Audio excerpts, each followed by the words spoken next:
a força do Cristo e a dissolução do ego. Chegou, pois, o instante preciso em que todos nós nos encontramos aqui, neste bosque, para um intercâmbio mútuo de impressões. Realmente, somos uma grande família chamada a transformar o mundo. Antes de tudo, convém que cada um de nós se preocupe por transformar-se a si mesmo.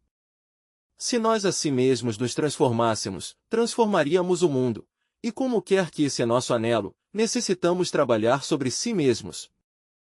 O mestre sobe a algum lugar para continuar falando. Aqui lhes fica um pouquinho mais alto. Estamos, como vocês veem, em um lugar muito formoso, rodeado de árvores muito preciosas. Há um monastério antigo aqui, que está ante a vista de cada um de nós. Inquestionavelmente, a parte mística é o fundamental, o Cristo íntimo é o que conta. Este monastério, estas árvores, têm certo sabor crístico delicioso que nos convida à transformação espiritual. Muito se tem falado sobre o Cristo histórico, muito se tem falado sobre Jesus de Nazaré como o grande mensageiro, mas chegou o momento de pensar no Cristo íntimo. Cristo é uma realidade de instante em instante, de momento em momento. O Cristo íntimo é o que conta. Ele pode transformar-nos totalmente, ele advém a nós quando o ego morreu. Devemos trabalhar intensivamente sobre nós mesmos dissolvendo os elementos indesejáveis que em nosso interior carregamos, assim virá o Cristo a nós. Irmãos, o momento chegou em que a humanidade aprenda a compreender melhor o esoterismo crístico solar, o instante chegou em que nós busquemos ao Cristo dentro de nós mesmos, aqui e agora. Ele nos dá poder sobre tudo o que é, sobre tudo o que tem sido, sobre tudo o que será. Quem encarnar ao Cristo adquire poder sobre o fogo, sobre o ar, sobre as águas, sobre a terra. Quero demonstrar-lhes agora a vocês, praticamente, o poder do Cristo, e vou demonstrá-lo dissolvendo uma pequena nuvenzinha que há ali. Vocês a veem, essa pequena daí? Vou desintegrá-la em 4 minutos. Sentem-se, por favor. Aí está ante a vista, desintegrandose, vejamo-na. Aí lhes desintegrei para que vejam vocês o poder do Cristo íntimo, ele atua sobre toda a natureza. Mas vou desintegrar-lhes uma maiorzinha. Esta que está ao lado direito. A veem. Aí lhes desintegrei. Estão satisfeitos? Estudante. Sim, mestre. Mestre. Assim, pois, o Cristo encarnado em um homem tem poder sobre a natureza inteira, sobre o cosmos, sobre o fogo, sobre o ar, sobre as águas, sobre tudo o que é, sobre tudo o que tem sido, sobre tudo o que será. A mim me agrada falar-lhes a vocês com fatos. Assim, pois, meus caros irmãos, lhes convido a seguir o caminho do Cristo interior, a pensar em Cristo, não como um personagem histórico, senão como em uma força íntima. O Cristo é o Logos, e o Logos existe em tudo o que é, em tudo o que tem sido e em tudo o que será. É uma força como a eletricidade, como o magnetismo, como a força da gravidade, etc. Essa força extraordinária se expressa através de qualquer homem que esteja devidamente preparado. Nós o que necessitamos é dissolver nossos defeitos psicológicos, acabar com nossos erros, reduzir a cinzas o ego para que o Cristo venha a nós, o Cristo íntimo. Esse que pôde agora desintegrar, em presença de vocês, 2 nuvens. Até aqui minhas palavras, irmãos. Continuaremos nossa excursão. Paz inverencial. Estudante. Paz inverencial. Mestre. Agora, todos os irmãos, devidamente concentrados, cantaremos nosso poderoso mantra Aum. Aum. Repetem. Teate. Repetem assim, Taat. Sat. Repetem assim, Saata. Bom, tenho que lhes dizer que estão muito mal cantados. Assim não é. Vou cantá-los eu primeiro, só, para que logo aprendam. De maneira que parece que os irmãos cantam estes mantras em forma equivocada, por lá em seus respectivos lugares onde trabalham esotericamente. Vou cantá-los eu primeiro. Aum Teate, Sat, Tan, Paan, Paz. Assim é, repitão-no, pois. O repetem. Estes mantras há que sabê-los cantar, sempre corretamente, para que produzam e surjam seu efeito, à direita sobre a esquerda, baixam-se as mãos e já está aí, claro, o signo do microcosmo. Voltem a formar-se. Ah, bom, agora vão se sentar no chão, porque vou lhes dar uma palestra.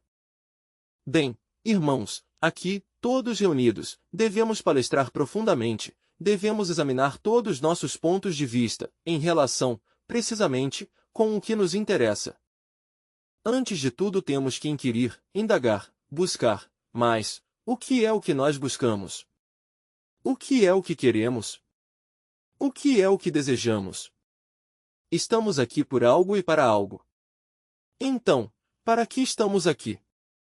Obviamente temos algumas inquietudes e isto é algo que vocês sentem. Devemos, pois, saber como resolver estas inquietudes, de que forma trabalhar, e isso é o importante. Todos sentimos que há algo que a humanidade desconhece. Todos sentimos que há forças, maravilhas da criação que a gente nem remotamente suspeita. Buscamos algo, mas, o que é o que estamos buscando? O que é o que anelamos? Se fossemos felizes não estaríamos buscando nada, não é verdade?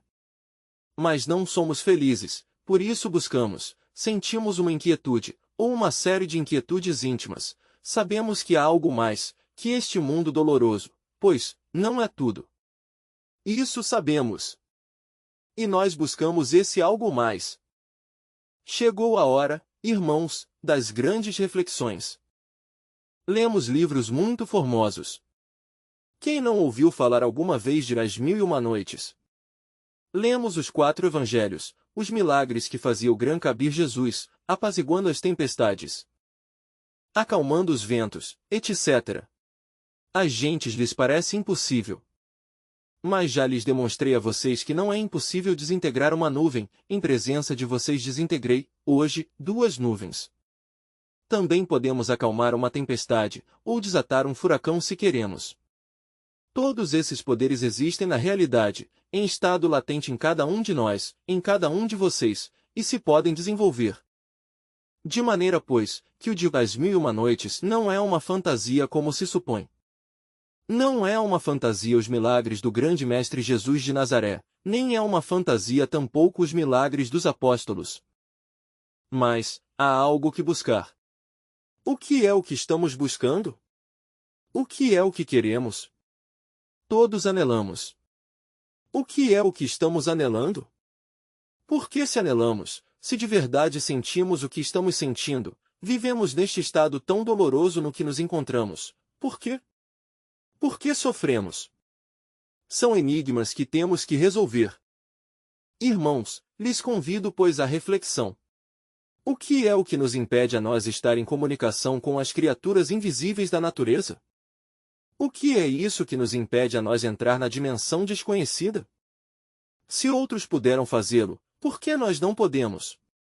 Dizem que há santos que levitavam, por que não podemos fazê-lo nós? Dizem que o discípulo de Gautama, o Buda Sakyamuni, Ananda, em presença de todos os da congregação atravessou uma rocha de lado a lado, sem receber dano algum. O que se passa conosco? Por que não podemos fazê-lo? As gentes modernas riem de todas essas coisas, as consideram meras fantasias, bobagens sem a menor importância, etc. Creem-se muito sábios os ultramodernos, mas nada sabem sobre os mistérios da vida e da morte. Eisenhower morreu rodeado de doutores, Stalin, na Rússia, morreu rodeado dos melhores cirurgiões da época, e todos morrem. Então, onde está a ciência dos sabichões? Por que não lograram alongar a vida mais além do normal? Por que tem a gente que envelhecer como todos e morrer? Muitos pseudosábios, eruditos em grande maneira, morrem como todos. Então, em que ficou a ciência destes científicos modernos?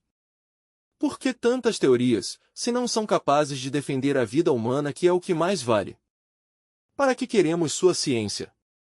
Se temos que morrer como morrem todos, então, onde está a ciência dos sábios?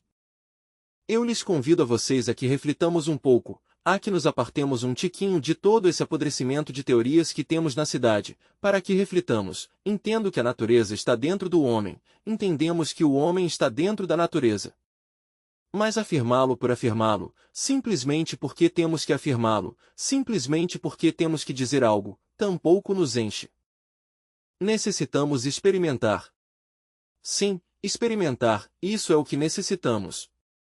Mas há algo que nos impede experimentar. Qual é esse algo? Os psicólogos nos falam do eu psicológico, do eu da psicologia experimental, etc. Mas nós vamos adiante com uma psicologia mais profunda, com uma psicologia revolucionária, rebelde. Sabemos, na verdade, que dentro de nós há ingentes poderes, mas necessitamos que estes poderes se expressem através de nós e não se logra. O que sucede? É indispensável, a hora chegou em que descobramos a causa da nossa dor. O eu psicológico é uma realidade que ninguém pode negar. Todos temos um eu, e sabemos que o temos. Quando batemos a uma porta e alguém nos pergunta, quem é? Respondemos, eu. Assim, pois, ninguém pode negar ao eu psicológico. Mas, este eu psicológico, o que é? Haveria alguma forma de fotografá-lo? Uma tela de radar capaz de registrá-lo? Alguma placa muito sensível que pudesse, na verdade, gravá-lo? Não há dúvida de que em um porvir existirão as possibilidades mais extraordinárias. Qual há de poder fotografar ao eu da psicologia? Não está longe isso. Já se lograram fotografar as ondas mentais, já se pôde fotografar o fundo vital orgânico, se lhe denomina corpo bioplástico. Bem sabemos que é o corpo vital do esoterismo crístico. Não é, pois, estranho que em um futuro se possam fotografar os distintos elementos que constituem o eu, disso não devemos nós nos surpreender. Assim, irmãos, lhes convido a refletir, quando o eu não existia, o único que existia dentro de nós era isso que se chama a consciência, a essência, o que temos de alma. Então a vida era formosa, bela, não existia nem o meu nem o teu, e tudo era de todos, e cada qual podia pegar da árvore do vizinho, sem temor algum. Essa era a idade de ouro, a idade dos titãs, a idade em que os rios de água pura de vida manavam leite e mel. O corpo humano naquela idade parecia uma caixa de ressonância que registrava todas as ondas da natureza e do cosmos. Os olhos não se tinham atrofiado como agora, qualquer ser humano podia perceber a metade de um oitapaunas. O que se entende por um oitapaunas? A metade das tonalidades da cor. Um oitapaunas tem exatamente 5,5 milhões de tonalidades da cor. Desgraçadamente, quando o eu nasceu em nós, devido às diversas equivocações cometidas, se atrofiou o sentido da vista, foi se degenerando cada vez mais. E hoje, apenas se percebemos as 7 tonalidades da cor, as 7 cores básicas do prisma solar. A vista está degenerada. Todavia, na época da antiga Babilônia a vista não se tinha degenerado tanto. A escola de pintores de Babilônia podia registrar milhares de tonalidades da cor. O mesmo aconteceu com as outras faculdades. Quando o eu foi se desenvolvendo em cada um de nós, a consciência foi se enfrascando, foi se engarrafando, foi ficando presa pelo tal eu, e as capacidades para poder ouvir, tocar e apalpar, também foram se degenerando. Na Lemúria qualquer ser humano podia usar, articular, 51 vogais. Ouçam-no bem. 51 vogais e 300 consoantes. Mas com o desenvolvimento do eu dentro de nós mesmos, a capacidade falativa foi se degenerando, e hoje, apenas se logramos articular as vogais e consoantes do nosso alfabeto. O olfato, todavia, em Babilônia estava muito desenvolvido, existiu uma escola que se dedicou, exclusivamente, ao estudo do olfato. O rei, daquela época, fechou essa escola, devido a que os discípulos da mesma descobriram, pois, os maus manejos do governo. Isso não lhe convinha, naturalmente, ao rei, e por isso fechou a escola. Todos os negócios turvos eram registrados pelo olfato dos discípulos dessa escola. Em outros tempos conhecia-o no Pacífico as Ilhas Malabares, 7 ilhas maravilhosas. Me assombrava sempre ao passar por ali, ver os habitantes de tais ilhas. Eram gigantes de até 3 metros de estatura, os ossos eram elásticos, a orelha era dupla, pois um tabique que estava no meio lhes dava duplo ouvido, tinham 2 línguas, e podiam falar com 2 pessoas diferentes, com 2 interlocutores em distinto idioma ao mesmo tempo. Manejavam serpentes. Recordo que cada vez que por ali passavam os navios, os via manejando cobras, curavam com serpentes. Bem sabemos nós que a cascavel cura o câncer. Isso está já demonstrado, ainda que os homens de ciência oficial o rejeitem. Aqueles habitantes das Malabares, o que se fizeram aquelas gentes? Desapareceram. Da noite para a manhã, nada se soube sobre as Malabares, absolutamente nada. Os esoteristas sabemos muito bem o que aconteceu. O que vou lhes dizer não o aceitariam os incultos científicos desta época, os exemplos de sabedoria, os pseudo-sábios ultramodernos que o sabem tudo e não sabem nada. Mas a crua realidade foi que os habitantes das Malabares foram devidamente selecionados pelo rei do mundo, por Melquisedeque, rei de Salem. Nem pai, nem mãe, nem linhagem alguma conhecida, falando no sentido terrenal, como diz Paulo de Tarso. Porque o pai do divino Melquisedeque é uma realidade e sua mãe divina outra. Mas falemos de Melquisedeque como homem. Ele selecionou pois aquelas gentes e as levou para seu reino subterrâneo, para Agarti. Há um reino subterrâneo ainda que muitos o negassem. As entradas a tal reino as conhecem mais de 500 mil de pessoas na Ásia. Ali vive Melquisedeque, rei de Salem, e é precisamente ele, Melquisedeque, o gêmeo da terra. Bem sabemos nós que o grande Cabir Jesus deu testemunho de Melquisedeque. Sim, irmãos, reflitamos um pouco. Claro, esses seres não tinham desenvolvido o ego, e por isso podiam fazer prodígios e maravilhas. Foram selecionados. O ego é um conjunto de elementos indesejáveis que vivem em nosso interior. Se são reais as amebas, se são reais as lombrigas no estômago, os micróbios em todo o corpo, por que não vão ser reais os diversos elementos inumanos que constituem o ego? Claro que são reais. Entre esses elementos indesejáveis está engarrafada a consciência, a essência, a parte anímica de nós. Devido a isso, desgraçadamente, os seres humanos perderam o poder sobre a natureza, já não são capazes de entrar na terra prometida, nos campos de Olisis, no Éden onde os rios de água pura de vida manam leite e mel. Se destruímos o ego nasce a luz, ficamos iluminados, despertamos, começamos a exercer poderes sobre o fogo, sobre o ar, sobre as águas, sobre a terra. Necessitamos que o ego seja dissolvido, desintegrado, todos o levamos adentro e há que destruí-lo. Se não atuamos dessa forma, não teremos o poder para manejar os poderes do fogo, do ar, das águas e da terra, mas se nós destruímos o ego, se o desintegramos, se o reduzimos a cinzas, obviamente virão para nós os poderes e a luz e a sabedoria e o amor autêntico. Mas há que acabar com o ego, desintegrá-lo, há que reduzi-lo a cinzas, a pó da terra, a pó cósmico. Ira, cobiça, luxúria, inveja, orgulho, preguiça, gula, são os 7 elementos mais destrutivos que carregamos dentro e constituem o ego. Dizem que Jesus de Nazaré tirou do corpo da Madalena 7 demônios. Pois esses são os 7 pecados capitais, que se os multiplicamos por outros 7, e outros tantos 7, e mais, teremos legião. Cada um de nós em seu interior carrega legião, no Evangelho ao possesso se lhe chama legião. Qual é teu nome? Disse-lhe, legião. Cada um de nós é legião, mas legião de demônios. Desgraçadamente, nessas condições nossa consciência está engarrafada entre a legião, metida dentro de cada demônio.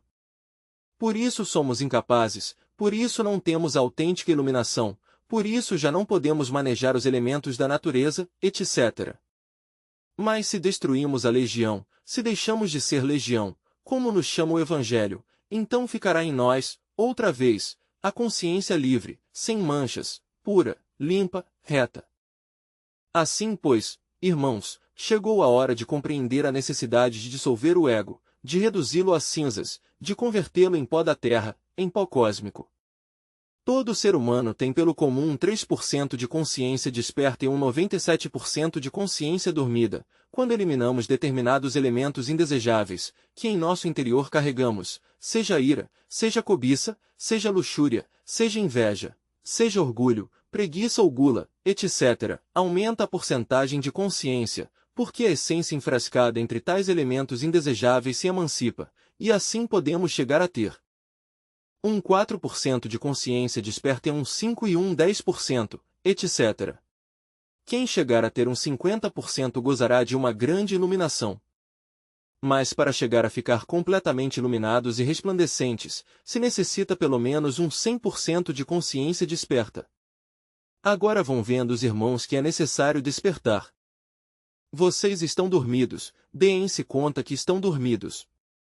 Vocês não estão despertos, o mundo não é como vocês o estão vendo, vocês o estão vendo em sonhos, vocês não viram o mundo ainda, o estão vendo através de sua fantasia, através de seu sonho, mas vocês não conhecem o mundo, não o viram, vivem nele e creem que o conhecem, mas não é como vocês creem que é.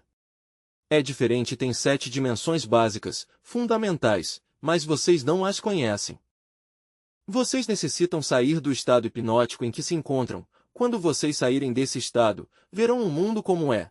Verão o ar de diversas cores, em vez destas árvores físicas. Verão vocês os elementais gigantescos das árvores. A terra verão muito distinta. Verão que é um organismo vivo, e vocês estão agarrados à epiderme desse organismo, desse animal vivente que chamam terra. O verão muito diferente. Até agora não o viram. Vocês não conhecem o planeta Terra. E os pseudocientificistas, esses sabichões ultramodernos do anticristo, muito menos. Nada sabem de nada. Os científicos do anticristo não somente ignoram, senão ademais, ignoram que ignoram. Creem que sabem muito, quando na verdade nada sabem. E não somente não sabem, senão ademais, não sabem que não sabem. Despertem, irmãos. Saiam de sua letargia em que se encontram. Despertem. Mas, o despertar, somente é possível eliminando os elementos indesejáveis que em seu interior carregam. A parte prática de tudo isto é fundamental. Se eu não lhes falasse a vocês agora da parte prática, de como desintegrar esses elementos indesejáveis para conseguir o despertar e ver o mundo tal como é, pois aqui teria perdido tempo, nada lhes teria dito. Mas eu lhes convido a vocês à auto-observação psicológica, lhes convido a entrar no terreno de uma psicologia experimental, revolucionária, rebelde, a sair do estado de coma em que se encontram. Muito fácil aceitam os dormidos que têm um corpo de carne e osso, porque o podem tocar fisicamente, mas custa trabalho que aceitem uma psicologia, porque é essa sim que não a podem ver, nem tocar. Quando alguém aceita, na verdade, que tem uma psicologia, começa a observar-se a si mesmo. E quando alguém começa a observar-se a si mesmo, pois, obviamente, se converte em uma pessoa distinta, em uma pessoa diferente, em alguém que tem inquietudes íntimas, em alguém que quer mudar, em alguém que quer despertar. É no terreno da vida prática onde nós devemos autodescobrir-nos, em relação com as gentes em nossa própria casa, em relação com nossos amigos. No café, no restaurante, na fábrica, se estamos alertas e vigilantes como o vigia em época de guerra, poderemos ver nossos defeitos. É óbvio que os erros escondidos afloram então espontaneamente e então os vemos. Defeito descoberto, deve ser compreendido profundamente, em todos os níveis da mente, defeito descoberto deve ser devidamente eliminado. Eliminar, isso é o fundamental, eliminar. Não poderíamos eliminar sem haver compreendido. A gente pode eliminar um erro quando sabe que o tem e quando o entendeu, do contrário, como o elimina? Pensemos nisso, meus estimáveis irmãos, eliminação. Mas, como eliminar? Todos os povos renderam culto a Tonantzin, a Maria, Maia, Ísis, Adonia, Reia, Cibeles, etc. Os povos antigos de Anahak foram serpentinos, em 100%. Bem sabemos que esse eterno feminino, Deus-Mãe, como se lhe diz em esoterismo crístico, está simbolizado pela cobra sagrada dos antigos. Mistérios, a serpente ígnea de nossos mágicos poderes, que os hindustanes chamavam sempre Kundalini. Se a gente compreendeu que tem tal ou qual defeito de tipo psicológico, e que esse defeito é um obstáculo para chegar à sabedoria, pois deve concentrar-se nessa cobra sagrada dos antigos mistérios chamada pelos orientais Devi Kundalini Shakti, suplicar-lhe de verdade, em forma enfática, como suplicavam nos antigos mistérios os discípulos de Ísis a sua bendita mãe, que desintegre o defeito que nós compreendemos integralmente em todos os níveis da mente. Podem estar vocês seguros que Devi Kundalini Shakti nos ajudará à condição de uma conduta reta. Por esse caminho iremos desintegrando, reduzindo a cinzas, convertendo em poeira cósmica nossos defeitos psicológicos. A mente por si só jamais poderia alterar fundamentalmente nenhum defeito de tipo psicológico. A mente pode rotular os defeitos com distintos nomes, passá-los de um departamento do entendimento a outro, escondê-los de si mesma e dos demais, justificá-los ou condená-los, mas não alterá-los radicalmente. Necessitamos de um poder que seja superior à mente. Afortunadamente esse poder existe em cada um de nós. Quero referir-me em forma enfática a Devi Kundalini Shakti. Só com esse poder transcendental podemos na verdade nós eliminar os diversos elementos dentro dos quais está engarrafada a consciência. Se desintegramos tais elementos vem o despertar, se adquire o poder sobre o fogo, sobre o ar, sobre as águas, sobre a terra, sobre a natureza inteira, sobre o cosmos. Creio que os irmãos vão compreendendo a necessidade de desintegrar seus erros, desengarrafar a consciência, fazê-la livre. Ninguém pode saber o que é a verdadeira liberdade, enquanto a consciência esteja metida entre a masmorra imunda do eu psicológico.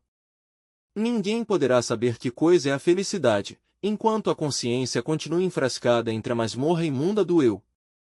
Ninguém poderia saber, realmente, o que é a verdade, enquanto não a experimente. E ninguém pode chegar a experimentar a verdade, enquanto a consciência esteja metida entre o mim mesmo, entre o eu mesmo, entre minha pessoa, entre o que eu sou, entre o que é cada um de vocês. A verdade não é questão de teorias, nem de conceitos, nem de suposições, a verdade é que vê-la, tocá-la, apalpá-la, há que experimentá-la, como quando a gente mete o dedo no fogo e se queima. Uma opinião, por muito respeitável que seja, não é a verdade. Uma ideia sobre a verdade não quer dizer que seja verdade. Um conceito, por sábio que seja, sobre a verdade, tampouco é a verdade. A verdade é o desconhecido de instante em instante, de momento em momento. A verdade é que experimentá-la e somente pode ser experimentada na ausência do eu. É necessário voltar pó ao eu para que a verdade fique em nós. Jesus o Cristo disse: "Conhecei a verdade e ela vos fará livres." É necessário que a verdade seja conhecida, e não pode conhecer-se se não se experimenta, e não se pode experimentar senão na ausência do eu. Necessitamos, pois, desintegrar ao eu, voltá-lo pó, para que fique em nós a verdade. Então estaremos cheios de plenitude, haverá felicidade em nossos corações, dita sem limites, veremos o mundo como é e não como aparentemente é, escutaremos as mais sublimes sinfonias do cosmos inefável, gozaremos de uma bem-aventurança sem limites, estaremos em estado de beatitude perfeita, toda lágrima desaparecerá de nós, já não haverá mais dor. Enquanto continue o eu vivo teremos que sofrer, as raízes da dor as carregamos dentro de nós mesmos, não fora, está nos distintos defeitos que em nosso interior carregamos. O mundo é muito distinto. Chegou a hora de morrer para ver o mundo como é. Assim, meus queridos irmãos, lhes convido à dissolução do eu, do mim mesmo, do si mesmo. Só assim poderão vocês gozar da felicidade autêntica. Bem, meus caros irmãos, agora vou me limitar a escutar perguntas e depois repartiremos, com a ajuda do Espírito Santo, o dom de sanidades. A ver, irmão. Estudante. Nós, na realidade, levamos o Cristo ou temos que encarná-lo?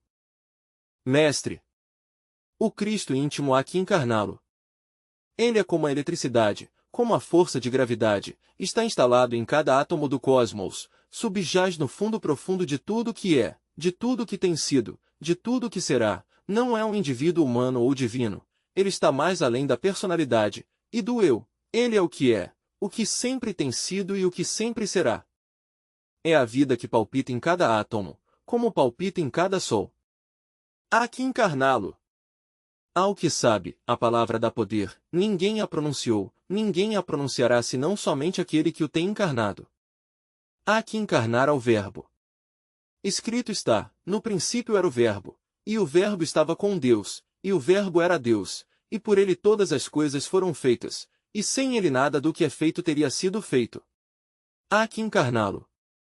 Encarnase seguindo a senda da cristificação, dissolvendo os elementos indesejáveis que em nosso interior carregamos, transmutando a libido sexual citada por Santo Agostinho, trabalhando na forja dos ciclopes.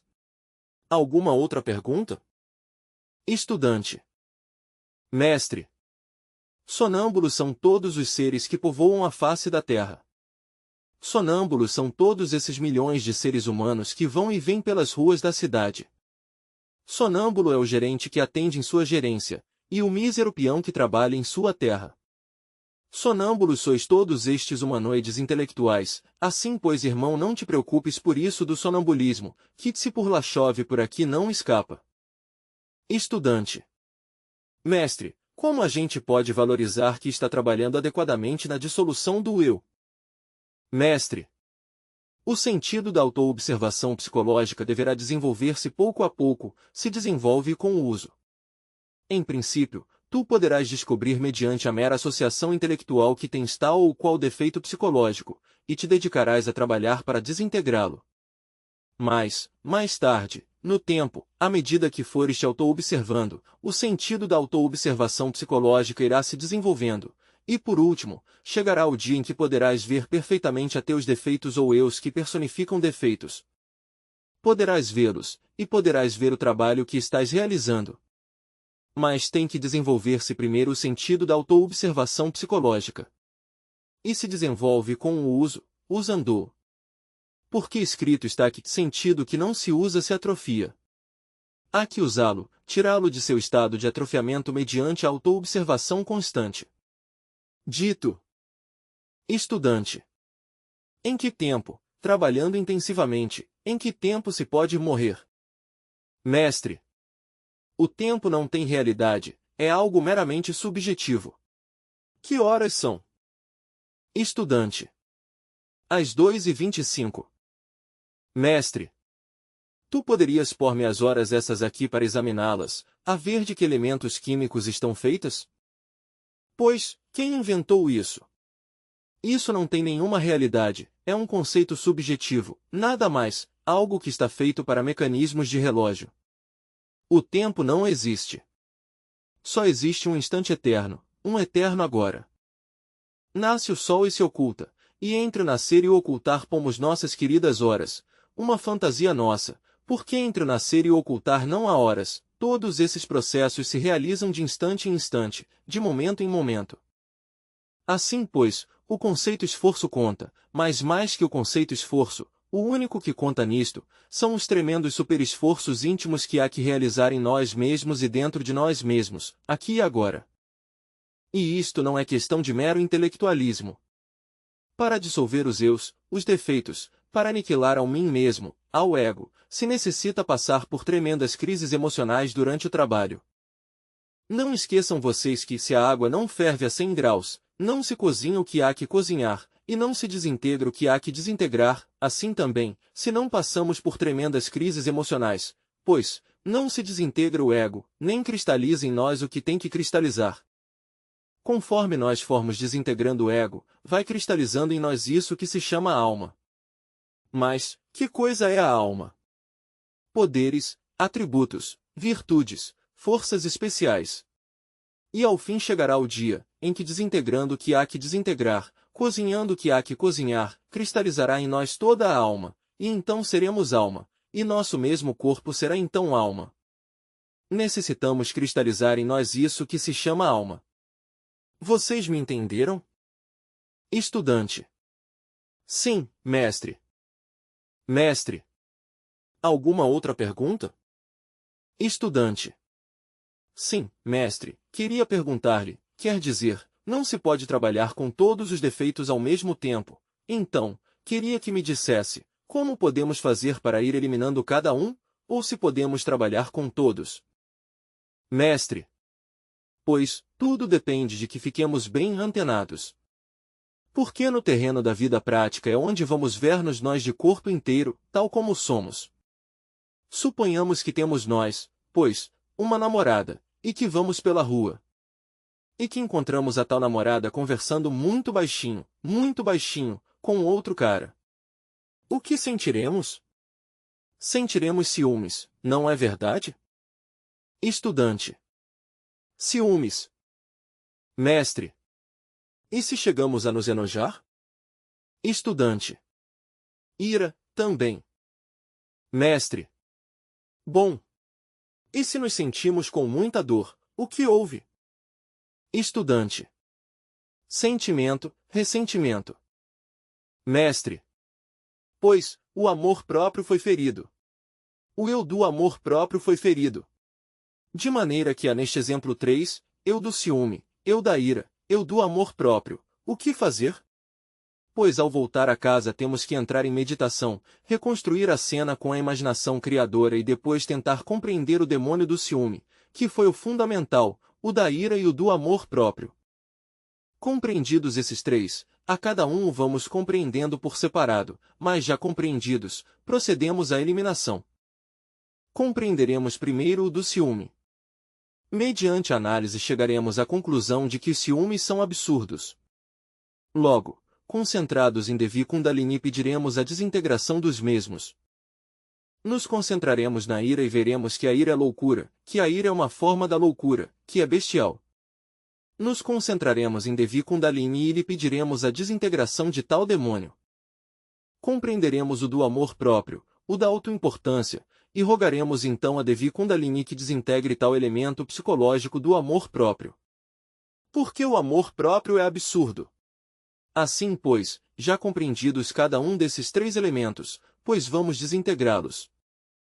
Em cada cena da vida prática entram em jogo vários eus, e a esses, de qualquer cena, há que voltá-los pó. Essa é minha resposta. Estudante. Para nos concentrarmos em nossa Divina Mãe, que mantram há para poder plasmá-la? Mestre. Tu para que queres plasmá-la? Estudante. Para saber me dirigir a ela. Mestre. Diga-me, quando tu palestravas com tua mamãezinha, na infância, tu necessitavas de alguma técnica especial? Estudante. Não. Mestre. Tu tinhas fome e pedias à tua mamãe o leite, e ela te dava o peito, simplesmente choravas, e isso é tudo. Pois, assim mesmo com nossa mesma mãe cósmica, igual, como faz o menino que chora quando tem fome. Começa a chorar e já sabe a mamãezinha e lhe põe o peito, o alimenta. Assim temos que fazer nós com nossa Divina Mãe Kundalini, e isso é tudo. Ser naturais, ser espontâneos, palestrar com ela, chorar-lhe, rogar-lhe, e nossa mamãezinha, afinal de contas, ela tem que saber o que vai fazer por nós. A ver, irmão. Estudante. Mestre. Bom. Não me mistures a ginástica com a magnésia. Hás de saber que isto é diferente, irmão. A questão do karma é uma coisa e esta outra coisa que dizes é diferente, é da magia sexual, são 2 departamentos diferentes. Agora, falemos de karma, já que isso é o que tu queres que falemos. Se estás passando, por exemplo, por tal ou qual sofrimento, o que se faz?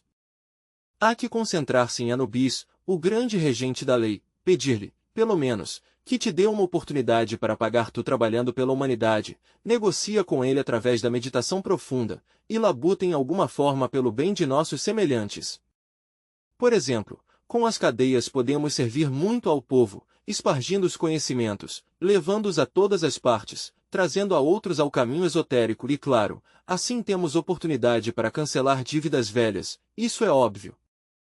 De maneira que karma é uma coisa, e outra coisa é já o trabalho na transmutação, é diferente, não? O karma pertence ao departamento da lei e a transmutação pertence ao laboratório alquimista.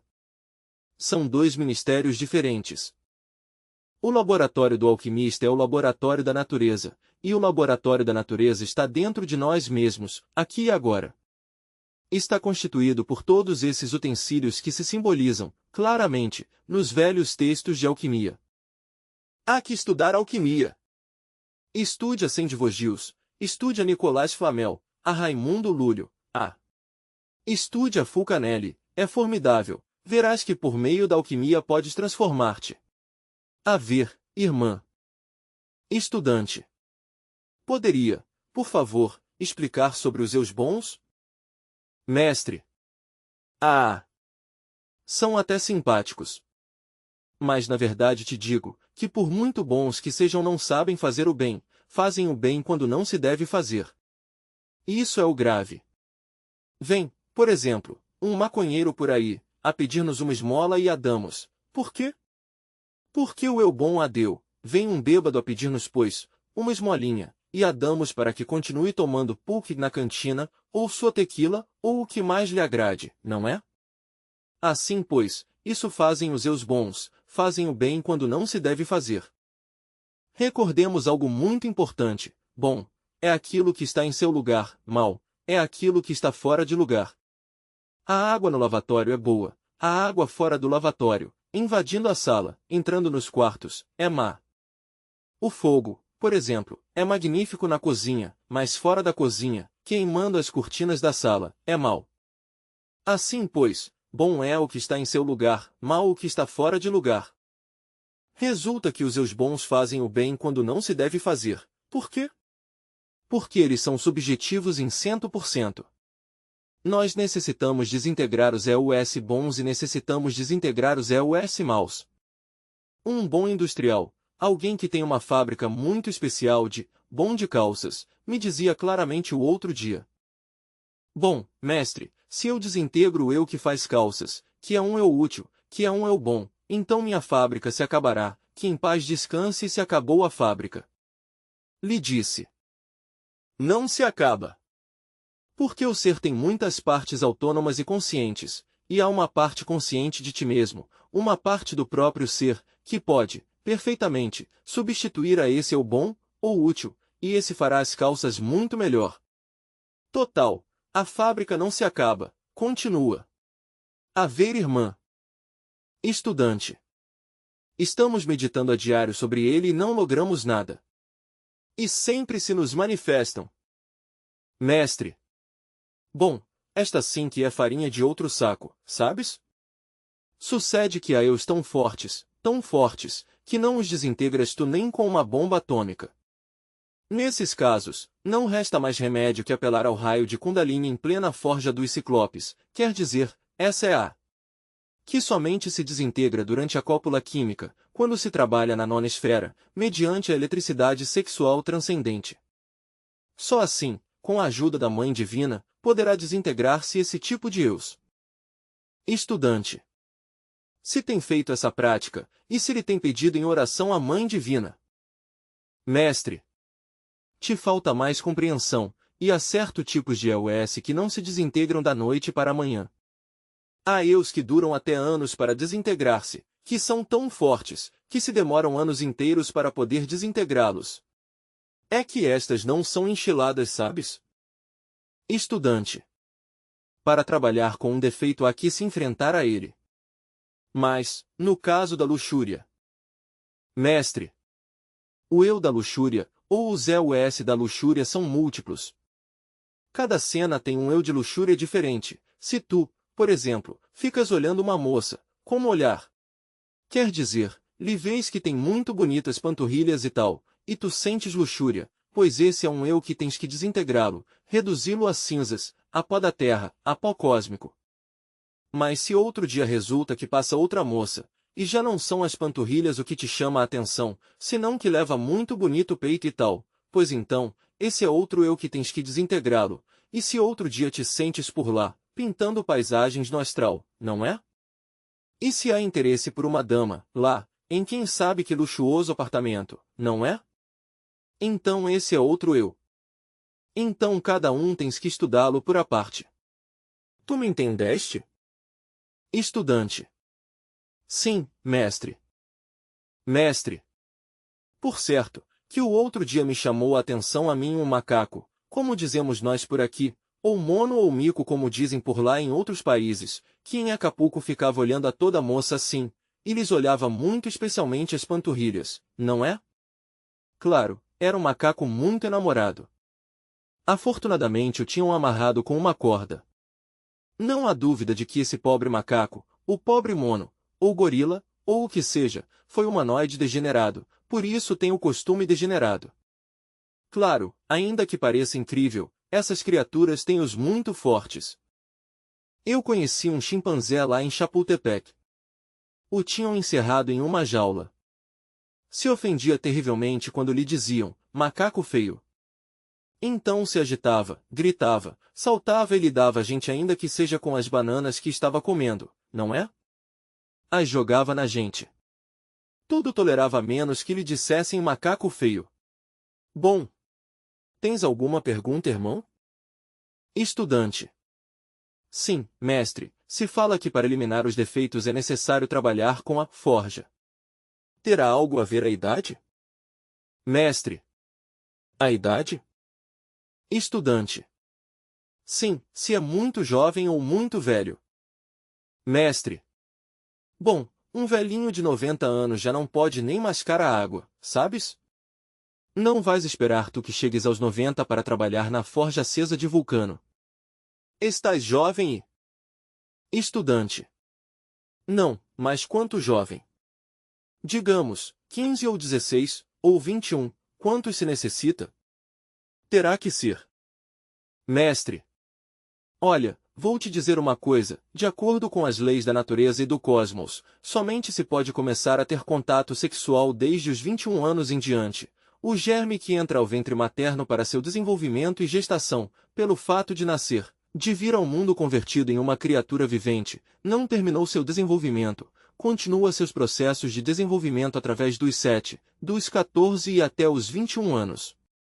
De maneira que ter relação sexual antes dos 21 anos é uma monstruosidade, é um delito. Em outros tempos se respeitavam estas regras, estas leis, mas já a humanidade está degenerada totalmente.